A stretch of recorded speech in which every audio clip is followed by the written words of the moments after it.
Break के बाद रुक करेंगे महाराष्ट्र बुलेटिन की ओर, जिसमें बात होगी धुले की, जहां विवेक फाउंडेशन ढाडरी की पहल पर 200 लोगों को किराना बाजार वितरित करने का कार्यक्रम संपन्न हुआ। साथ ही बात होगी कामोठे की, जहां जयेंद्र शेठ जोशी युवा मंच कामोठे ने सफाई अभियान चलाया। ऐसी तमाम खबरों पर विस्तार से होगी चर्चा। विवेक फाउंडेशन ढाडरी की पहल पर दिवाली के अवसर पर समृद्धि नगर नाकाने रोड स्थित कार्यक्रम में 200 दिव्यांग, दृष्टिहीन, मानसिक रूप से दिव्यांग और विधवा भाई बहनों को किराना सामग्री वितरित की गई। कार्यक्रम की अध्यक्षता दृष्टिहीन गोकुल ठोके ने की, जबकि मुख्य अतिथि बंसीलाल काका कछवे, महेंद्र जैन, मुकुंद पाटिल सहित कई गणमान्य उपस्थित रहे। इस अवसर पर विवेक फाउंडेशन अध्यक्ष रामलाल जैन ने कार्यक्रम का संचालन किया और धीरज चोरिया ने धन्यवाद ज्ञापित किया। कार्यक्रम में सांगीतिक प्रस्तुति, दिवंगत आत्माओं को श्रद्धांजलि और राष्ट्रगान के साथ समापन हुआ। जय श्री राम, जय जिनेंद्र। विवेक फाउंडेशन ढाडरी एक सामाजिक बांधिलकी म्हणून ही ट्रस्ट वेगवेगळे कार्यक्रम घेत असते। त्याच्यामध्ये आरोग्य शिबिर, नेत्र तपासणी शिबिर, रक्तदान शिबिर, शालेय साहित्य वाटप, तसाच अंध बांधवांचा दिवाळी सण आनंदाने साजरा हा प्रामाणिक हेतू ठेवून मागच्या 9 वर्षापासून अंध बांधवांना, दिव्यांग बांधवांना किराणा किट देण्याचं, किराणा सामान देण्याचा उपक्रम हा सुरू आहे। याही वर्षी विवेक फाउंडेशनच्या माध्यमातून अंध, अपंग, दिव्यांग बांधवांना 200 कुटुंबांना किराणा सामान देण्यात आले।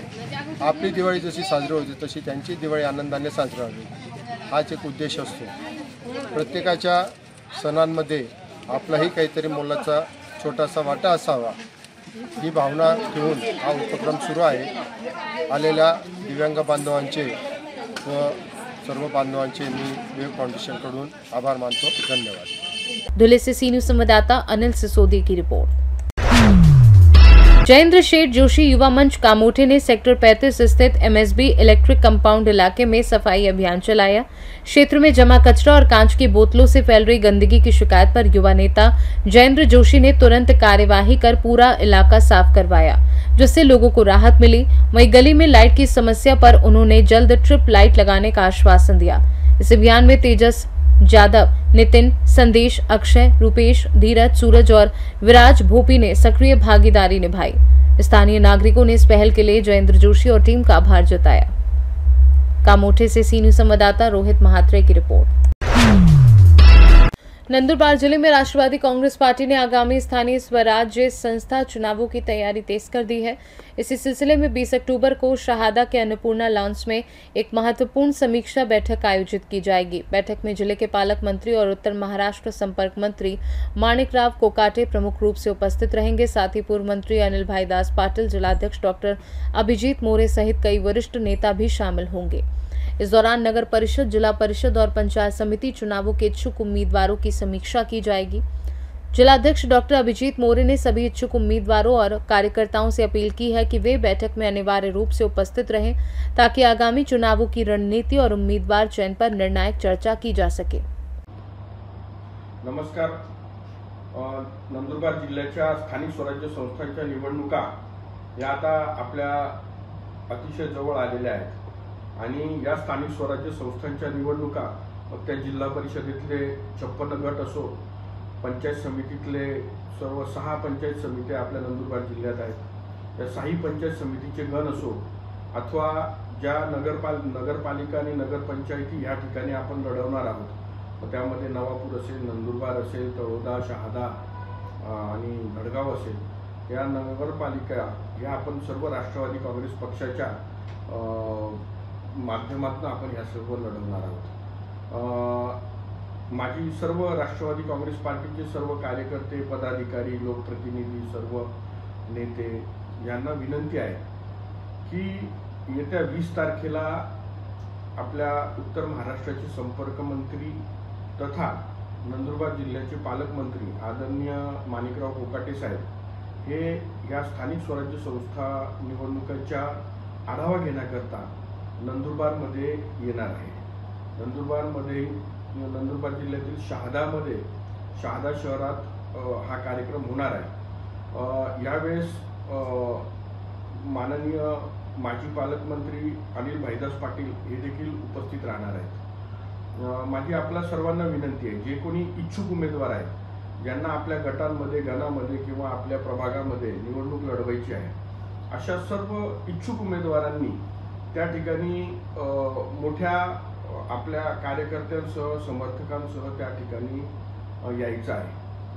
माझं हे आव्हान याकरता आहे की आज आपण बघितलं असेल की नंदुरबार जिल्ह्यामध्ये आज आपल्या सोबत एकही विद्यमान किंवा माजी आमदार नसताना, विद्यमान किंवा माजी खासदार नसताना, कोणी मंत्री नसताना, आपण ज्या पद्धतीनं मागील 5 वर्षामध्ये आपल्या सर्वांच्या मेहनतीने या जिल्ह्यामध्ये राष्ट्रवादी काँग्रेस पार्टीला मोठं केलं, तिची पाळंमुळं रुजवली, तर त्या अनुषंगाने आज ती खऱ्या अर्थानं वेळ आलेली आहे की ह्या स्थानिक स्वराज्य संस्थांच्या निवडणुकीमध्ये आपली शक्ती त्या ठिकाणी आपल्याला केवळ दाखवायची नाहीये, तर त्याचा एक प्रत्यय आपल्या या निवडणुकांच्या निकालातून स्पष्ट करून द्यायचा आहे. त्याच्यामुळं आपले जे नेते येणार आहेत, मग कोकाटे साहेब असतील, अनिल भाईदास पाटील असतील, यांना देखील कळलं पाहिजे की आपण कशा पद्धतीने या नंदुरबार जिल्ह्यामध्ये पक्षाची बांधणी केलेली आहे, आपली कशी ताकद आहे.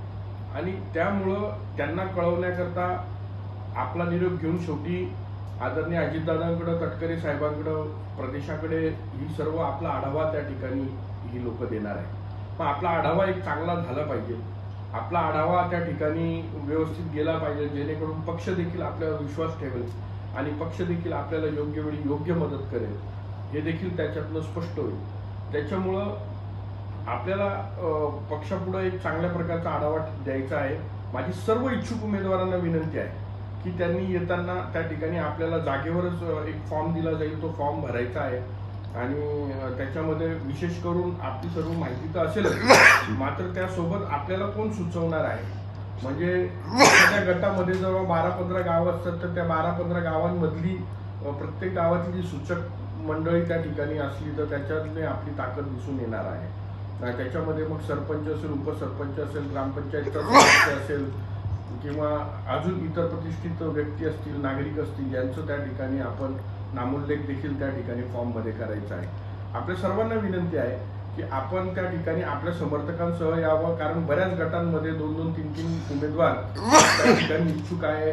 अनेक त्या ठिकाणी नगरसेवकांच्या याच्यामध्ये ते लोक देखील इच्छुक आहेत. तेव्हा माझी आपल्या सर्वांना विनंती आहे की आपण ह्या माध्यमातून त्या ठिकाणी दिनांक 20 तारखेला सकाळी 10 वाजता शहादाला अन्नपूर्णा लॉन्स पटेल रेसिडेन्सी समोर आपण सर्वांनी यायचंय.